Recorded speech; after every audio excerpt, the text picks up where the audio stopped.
Okay. So, building off of the work of when you analyze your audience, right, and your specific audience for this paper, now we want to make sure that there's an audience argument connection so that basically the audience has something to do with the argument.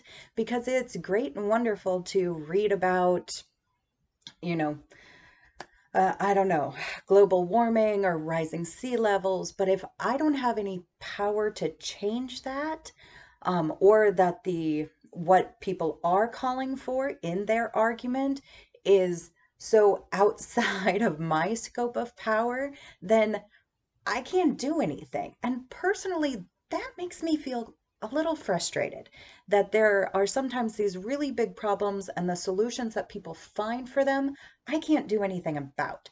So let's make sure that our audience and our argument actually connect, that our audience has power to do whatever change, right? So again, in the student paper that you read, right?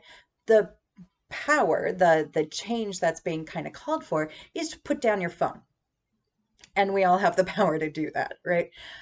So if you go back to the audience relevancy handout, right, you'll remember that there are kind of three things that people have the power to change. One is policy. Now let's just look honestly for a second. Do Mason students really have the power to change policy? Not really.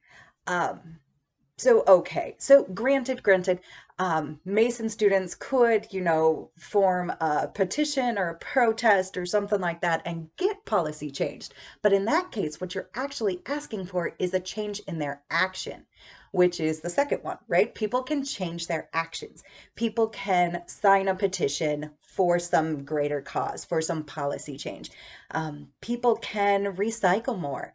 People can, bike or walk more, or some sort of physical change in their action that people can take, that when enough people take them, it leads to great and wonderful things, right? We have an argument, we find something that is within the power of the audience to do, and we can move forward then with that.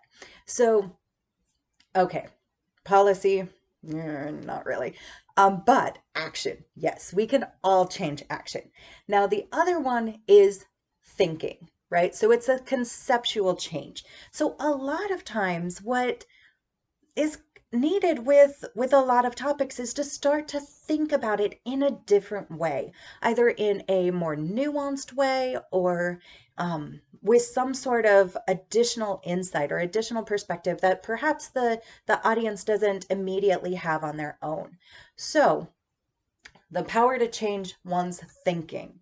And then, if enough people change their thinking on a topic, now action is done, now policy is done and changed, and it kind of snowballs along, right? But until people really start to care about climate change, right, then it's going to be always in the thought process of like, nah, it's no big deal. Like, of course it is, but it'll be years and hundreds of thousands of years or whatever, right? And so if we change that thinking, now we get to change the action and now we get to change policy later on. So, okay, those are the three things, the three powers of change that we all have.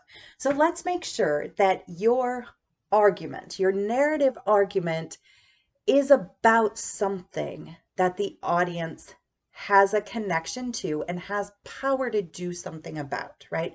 So previously, when you did this work, right, and you did your analysis of your audience, now you can actually just double check and make sure, right? What am I arguing for? A change in policy, a change in action, or a change in conceptual, a change in thinking?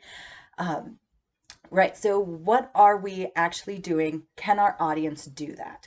Now, in addition to this, now gets to be the wonderful time that we get to start to consider again the style of how we're writing, right?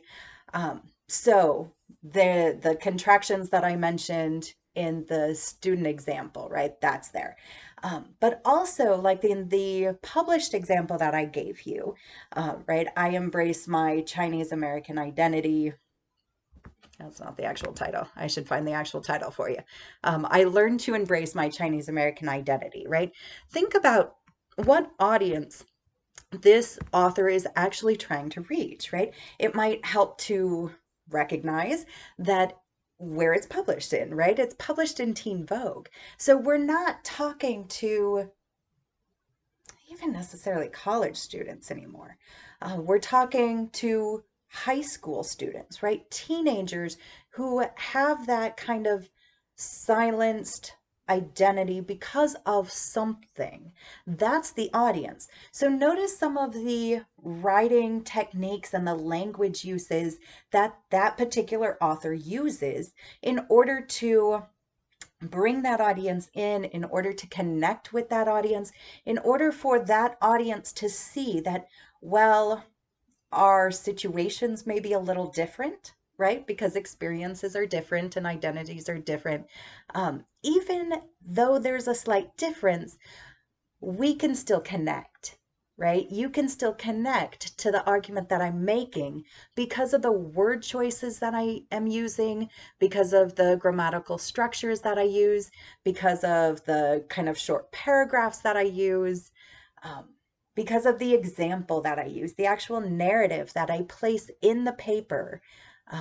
People can connect to it because they can see aspects of themselves in it. So, make sure that as we're writing the narrative argument that we're able to build those audience argument connections, one, through what we're actually arguing, and then two, how we're actually arguing it.